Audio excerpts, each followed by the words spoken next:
هەر مرۆڤێک بەلایانی کەمەوە لەوانەیە دوو داری پێویست بێ بۆی کە ئۆکسسیجینی ژیانی دابینکە.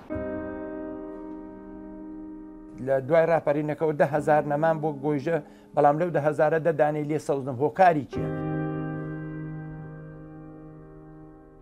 ئەو دارانی کە غابا دەیڕوێنێ لە سانەوەشی وشکە بێ چکە ئیدامە ناگرێت. هیوادارم کەەوە هەموو شوێنەکانی تری کوردستانەوەکو و ناوچەی بارزان من و نل دەربازان وقتی تشکێت کرد محاسبەوێت کرد ژەل دەفی دارا ببرن بوو بکەم پەر لێ دەرباز ناڵ.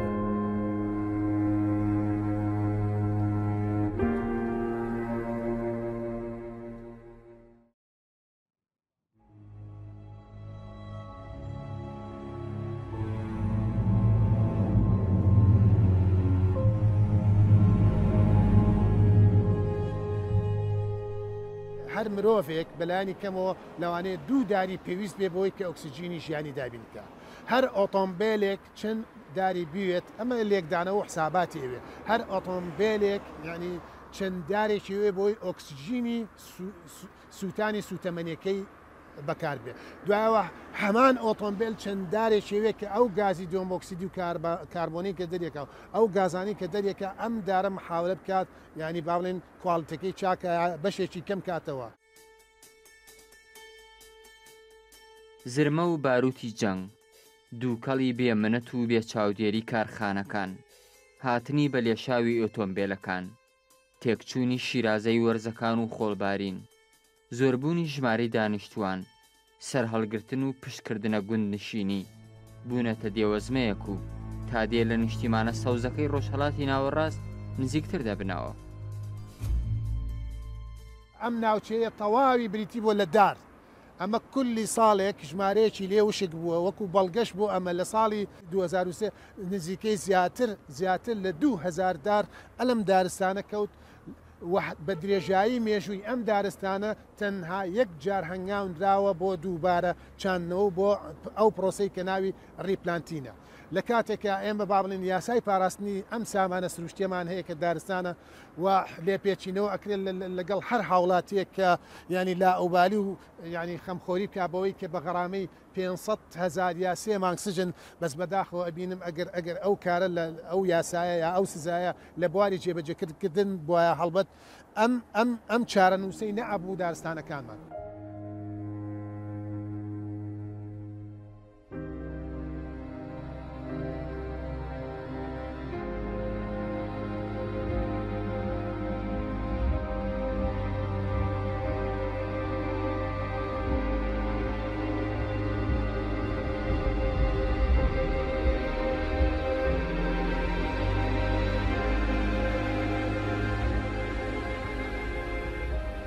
ئەو کارانە حکوومەتێکە ئەم ڕۆیکا بەیانی هەڵێوەشێنێتەوە، جادایم ڕۆیکا بەیانی هەڵێوەشێنێتەوە، دارەکانیم ڕۆینا بەیانی هەڵەوەشێنێتەوە. هەزارها دۆلار بڕۆ لەو سەر پارک و جادا و هەزارها دۆلار خەرج کریا دارەکان وشکۆ بووە، هەزارهای غەڵەتە نیظامی نییە. بینی دار 100 داراوە پاڵیەکەوە مەسافەی کیلومتری چۆڵەوانیە داریتیان نییە. ئیشەکانی گشتی خەربەتایە، ئیش هەندەسیتیانە. من کابرای عشایرم بڕۆسەی نیظام باخەکەی خۆم بکە، نە هەندەسە و نە خوێنەواری و نەخارج. سەدەها وەفدیان نرد بۆ خارج و نیظام و فێر ئیش و ئوسوڵ بوون بڕۆسەر ئیش و کارەکانیان کە گشتی سەقەتە. ئەوەی کە ئەمریکا کردی بە ڤێتنام بە بەکارهێنانی ئەو مادێ ئێستاکە ئێمەی هاوڵاتی و ئێمەی حکومەتی ئەم هەرێمە و ئێمەی حکومەتی شاری سلێمانی بەم دارستانە و بەم سامانە سروشتیە یعنی کردومانە دەرحەق.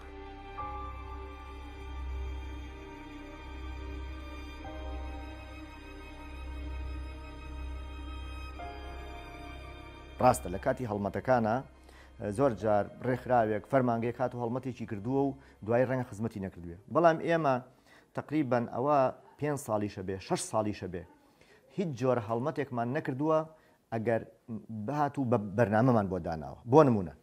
نەماممان ناوە بە هەر شوێنێ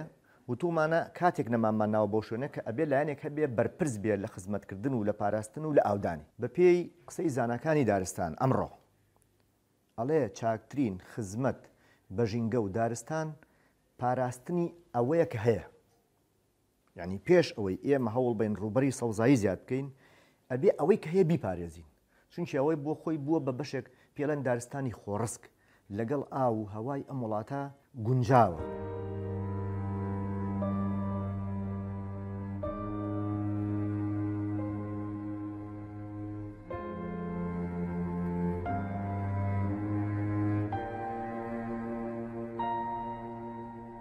هەرێمی کوردستان لەژێر تەهدیدی مەترسیەکانی بوون بە بیابانداین.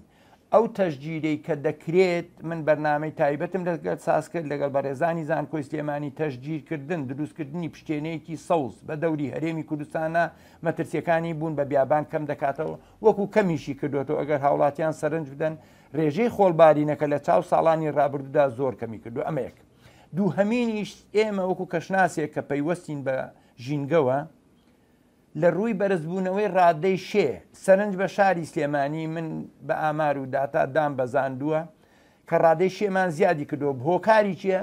زیادبوونی ڕووپۆشی سەوزایی. پارکێک لە هەولێرە ئەوەی سامی عەبدوڕەحمان بۆ نمونە ئاوی ئێن ئاوێکی جوانێن پارکێکی لە دووەک ئاوێکی جوانی یەک دار و شک نابێ بەس تۆ ئەگەر دارێک لە شوێنێکا بڕوێنی ئاوی نەی وشکە بێ خزمەتی نەکەی وشکە بێ ئەو دارانی لە بەردەمی ماڵانە ئەگەر ماڵەکە خۆی ئاوی بە بالفعل وایە ئەو ئاوی بەلوعایەتەوەی اشتراکی ئاوی سلێمانیەتەوە ئاوی دایری ئاویەتەوە یە شارەکان یەتەوە خۆی سۆندەکاکە ژێری ئاویەواتە ئەتوانێت خزمەتی کە موبید و قڕکەرە کیمیاویەکان واز دەبێنن هانا بەرن بۆ کاری سروشتی پەینی سروشتی خۆمان بەکاربێن هەر دار و درەختەکە هەر بەڕێزێک باخی هەبێت دەتوانێت پاشەرۆی دار و درەخت و گەڵاکانی بکاتەوە بە سەمات بۆ باخەکەی خۆی. ئێستا شتێکی کە هەیە تازەترین علم کە ئەوروپا پیادەی کردووە شوشەیەک بێنە لیترێک ئاو نیوە بێت 50 ئاخزە جگەرەی تێکە هەم دارەکە ئەشوە هەم بۆ ئەو بەڕێزەی بەکارێنێت کیمیاوی نییە و هەم قاتلی هەموو مێرووە زیان بەخشەکانی دار و درەختە. ئەمە تازەترین زانستە کە ئەوروپا پیادەی کردووە.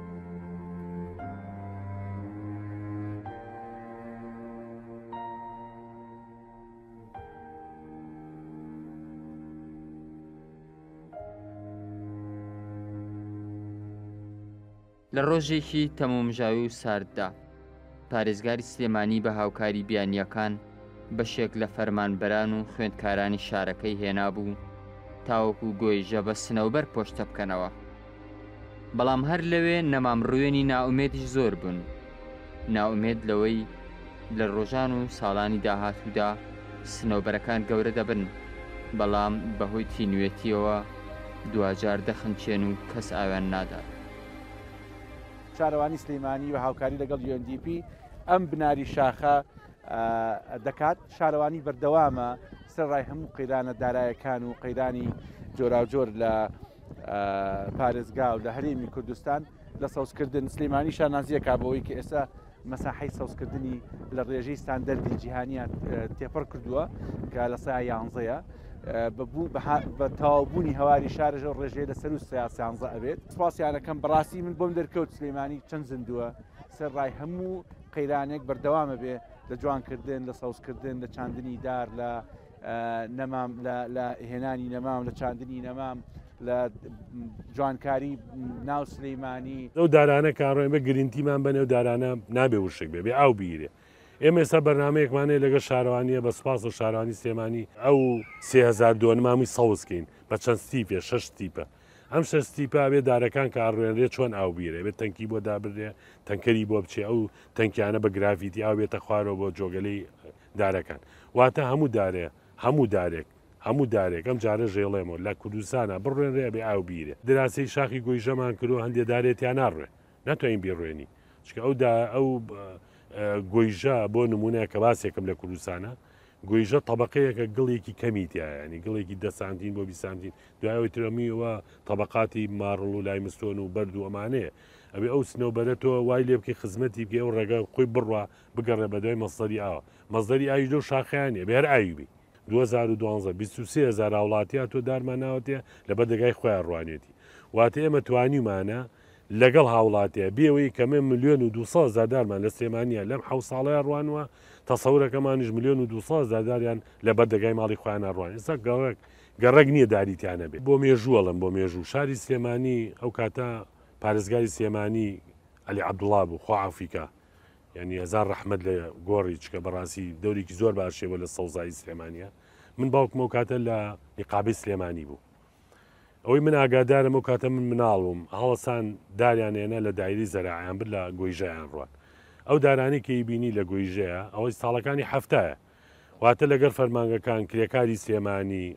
پارێزگاری سلێمانی لەگەڵیانە ڕووی داریانی ئەوەش نەریتێکی زۆر جوان بۆ ئەو دارانە ێسا ماوە و هەموو دارانە داری زاوێتایە هەندێ داریکی تایە وەکو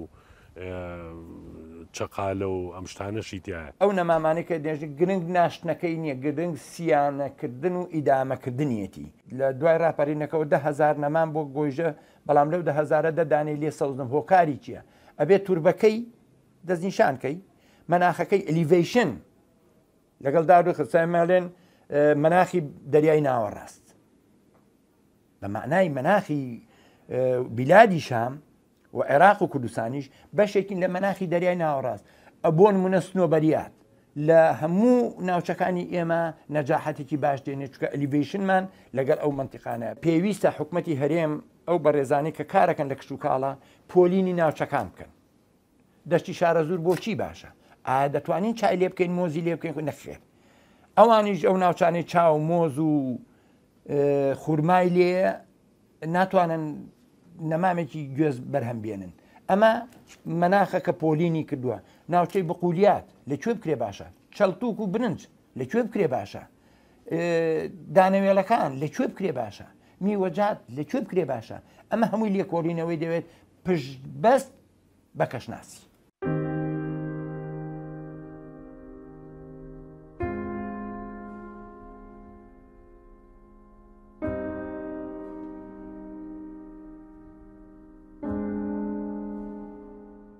شارەکان بە شێوەیەکی بێبەزەیانە پەرەدەستێنن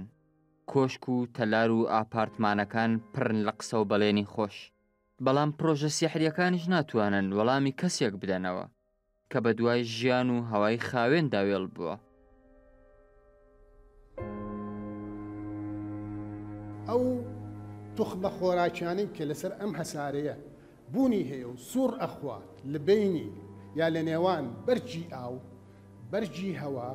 بەرجی زیندوو بەرجی زەوی ئەوە دارستانە لی بەرپرسیارە کە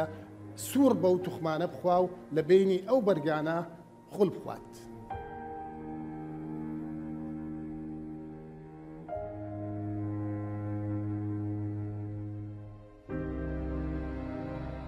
هەرێمی کوردستان خاوەنی 5 ملیۆن مەتر دارستانە کە دەکاتە لە 1970 کۆی ڕووبەری دارستان لە عێراقدا ئەو خاکەی بە ئاسانترین شێوە و کەمترین خەرجی سەوز دەبێت بەڵام لەو ساڵانەی دواییدا کەوە بەرهێنەران لە سەرتاسەری جیهانەوە ڕویان تێکرد چاندن نەخشەی لە مێشکە گەورەکاندا دروست نەکرد هەڕەشەیە لە هەڕەشەکان هیچ خەمخۆریەک نییە بۆ بەڕێوەبردنی بۆ بایەخدان پێی بایەخدان بەوەی کە یعنی تۆ ئەبینیت ئەو دارانە کە لێ وشکە بێت لێی بچێنیتەوە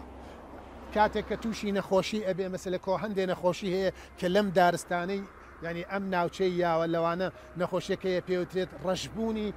قەیەکان نەخۆشیێکی تر هەیە مێروویەکەیە مێروو کە توێکلی ئەم دارانە ئەخوا ئەبینیت ئەگەر بینی کرێت ئەبینی بەشێکی زۆری توێکلی ئەم دارانە لێ بۆتەوە بۆ هۆکاری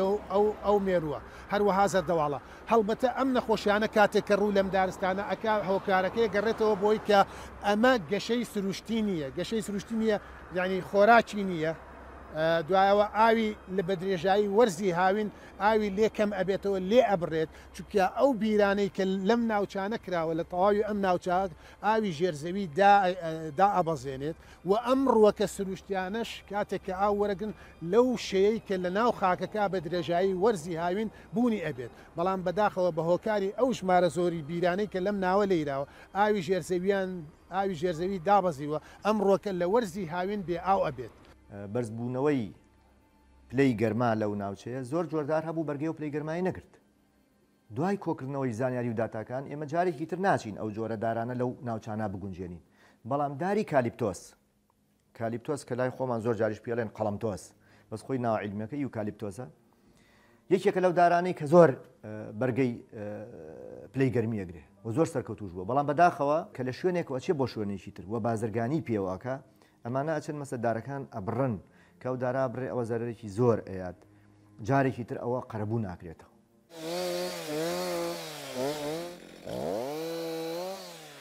ئێستا بەهۆی ئەوە کە بازارنی بێ بازاریە بەهۆی ئەوە کە قەیرانی داراییە دوا لەوە کە لە لادیەکانی ئێمە ژاهین بوو دار کە لە لادیەکانی ئێمە جادار بەکار هاو بە زۆری بۆ ماڵان هەم لە شارەکان لە گەڕەکانە خەڵک بەدار خانوویە کردەوە ئێستا وا لە لادیەکانی ئێمەژە بە مسەلح زۆربەی بە مسەلح خانووەکەنەوە ئیتر هۆ ئێوە بێبازاڕی و ئاوا چناریش کەڵک لە لادیەکانە ڕەواجێکی نەماوە خەڵک چنارەکە ئەفەوتنی یا ئیکا بە گوێز یا ئیکا بە تەماتە ئەڵێ بۆ 6 ساڵ جارێک وادەی بڕینیەت ئەم جاوادەی بڕینیژێ ئەو پارە ناکە ئەو ڕەواجەی نەماوە ئیتر خەڵک بەکاری نایێنێ زۆر جار لە نەتیجەی تۆپبارانی هەردوو وڵاتی تورکیا و ئیران هۆکارێکی سەرەکی بی بەڕاستی کە زۆربەی زۆری ئەو دۆنەمانەیەکەوە ئەو دارستانانی کە دەسووتێن خۆتەزانی ئێستانێکە کوردستان دوای راپەڕین یعنی تا حدێکی زۆر دارستانی سووسی زۆر بووە بۆیە ئێستا زۆربەی هۆکاری سەرەکی بۆ فەوتاندن یاخود سووتاندنی دارستانە سەرەکیەکان تۆپبارانی سەر سنوورێ لەلایەن هەردوو وڵاتی ئێران و تورکیا هەر خێزانێک دەتوانن بەبێ ئەوەی ماندوو ببن چەند درەختێک پێ بگەێنن بەڵام هەوای پیس و دەمامچینێ و نەخۆشخانەکان دواتر بە ئازارە نەبراوەکانیان مرۆڤ تێدەگەێنن کە درەخت چه هاوڕێیەکی دڵسۆز و وە بەرهێنێکی بەخشندەی هەناسەدانیەتی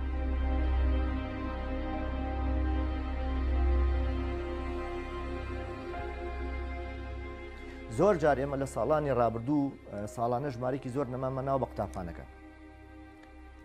دوای ئەوەی کە تێبینیمان کرد بەشێک لەو قوتابخانانە لە دوای مانگی 5 و 6 کە پشووی هاوی نەدەستپێەکە بۆ نمونە مەسەلە سەرچاوی ئاوی نییە یان باخەوانی نییە بەمان ناچوینەوە ڕۆژەی دارستانی دەستکردمان هەیە باڵین لە سنووری هەموو هەرێمی کوردستان لە سەدا 67 ئەم پرۆژانە لە دوای جێبەجێکردنی بڕیاری 1986 نەوت بەرامبەر بە خۆراک لە دوای ئەوە تقریبان دەستکراوە بە دروستکردنی ئەم پرۆژانە و ئێستا زۆر پرۆژەی گەورەمانەیە بە تایبەتی لە دەوری شار و شارۆچکەکانی هەرێمی کوردستان کە بۆتە بەشێک باڵین بۆ کات بەسەربردننی هاوڵاتیانی هەرێمەکەمە لە کەلار و کفری و ئەو شوێنانە یەک پرۆژەی دارستانی تیانە بووە ئێستا زیاد لە نزیکەی 600 دۆنم دارستانی دەستکردمان دروست کردووە و پارکێکمان دروست کردووە لە دەواازەی کەلار بە ناوی پارکی دارستانی هەژار نزیکەی 300 دۆنمە ئێستا بڕۆ بۆ خۆی بووە بە پرۆژەیەک و سەوزایی و خەڵک ڕووی تێکە بۆیە ئێمە چەند توانامان لە بەردەسا بێ ئەتوانین ئەوە زیاتر ڕێژەی سەوزایی زیاتر زۆر یعنی پەنانە بینە بەسەر بەر ئیزراعاتی یاسایی پێمان خۆشە هاوڵاتیانی خۆشەویست ڕۆشنبیر بکەین یعنی هەست بە بەرپرسیارەتی بکەن بۆی کەوا چکو وەکو باسم کرد چکو ئەو وڵاتی هەمووانە ینی دایمەن هەوڵمان داوە بە بەردەوامی لە کۆڕ و کۆبنەوەکان یاخود لە حتا لە دەستگاکانی ڕاگەیاندن لە ڕێگای چاوپێکەوتنە تەلەڤیزیۆنەکان یاخود وەزارەتی کشتتوکان درێخی نەکردووە دەستەی پاراستی ژینگە فەرماندەی پاراستی ژینگە زۆر لایەن هەن کە پەیوەستن بە پاراستی ژینگە هەرێمی کوردستان بە شێوەیەکی گشتی ئێمە هەوڵمان داوەکەوە هاوڵاتیانی خۆشەویست ڕۆشنبیر بکەین یاخود تیان بگەنین کە پێویستە هەمومان بەرگری یان یاخود هەوڵ بدەینکەوە ژینگەی خۆمان بپارێزین ئەسلی کوردستانێکە تازەیە چی تازەیە بداروبارە خۆ تازەیە ئاویت خۆ تازەیە بگانیکت خۆ تازەیە بیای خۆ تازەیە فەف تازە بینەها طبعیت قدیم دا کوردی لێ مای و لێژی وی تازە بینە وان چیا دیفاع جاش کوردا کری فکرد مجبور کری کردی دیفاعش عرض خو بکن دیفاعش دار خو بکن دیفاعش حیوانات خو بکن هر بداية دا أسوأ الشورش عيلولي جابوا مهات نهل خلق داروباري تر ببرد يتش بخد برين أما تر ممنوع بيك داروباري تر ببرد هیوادارم کەوا هەموو شوێنەکانی تری کوردستان وەکو ناوچەی بارزان من خۆتە زانی کەوا ئەو یاسایی کە زمانی خۆی بارزانی نەمەر باوکی کورد مەلا مستەفا کە ئەو یاسایی داناوە بەڕاستی یاسایەکی زۆر جوانە ئەتوانین ناوی لێ بنێن پارێزراوەکی سروشتی هەموو گیان لەوەرێکی لێ ئەوەی درندە و ئەوەی غیری درندە مەتەنەن هەموو گیان حتى ڕوەکیش ئەگەر بێت و ئەگەر زۆر زەروری نەبی یاخود زۆر پێویست نەبی پێویست ناکات تۆ ببڕی لەوانەیە لە کاتێک کە تۆ نەوتت نەبێ احتیمالە پەنا بێەوەی کەوا دار ببڕی بەڵام کاتێکەوە ئەمڕۆ کوردستان ئازادە و بژێوی ژیانی خەڵک باشە پێویست ناکات دار ببڕی دەڤەرەکە بارزان مەشهور بی و داروبار لێ ناوین برینێ حیوانات ممنوع عليه بين كشتني كاو بازو كيفي وقتی بارزانی هاتی و ویره طبعا او تشتا گوتن وقت مدرسک که چه شورش کرو دجمنی رابین وصل عالم هجی تدریب دا گفت باب من اف دور باره حمایت آورد کد اف دور افشکفتیت های و خدانت کد تا افشکفتی ها اف دور باره تنبن طیاره دجمنی ده رو سم ملی اثر گوه مبد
تاوەکو دەنگی مەچینە و ئامێرەکان بڵندتر ببنەوە، دەنگی خشەی گەڵا و جریوەی چۆلەکە و باڵندەکان کەمتر دەبنەوە و کارێز و کانیاوەکان کوێر دەبنەوە و هەناسەی مرۆڤ و جانەوەران پیستر دەبن. ئێستا هەڕەشەکان زمانێکی ڕوون و پاراویان هەیە و دەڵێن تا چیا و پێدەشت و کێوەکان پۆشتە نەکرێنەوە ئەو نیشتیمانە سەوزە ناگەڕێتەوە کە شاعیرانی کوردی پڕ کردبوو لە خەیاڵ.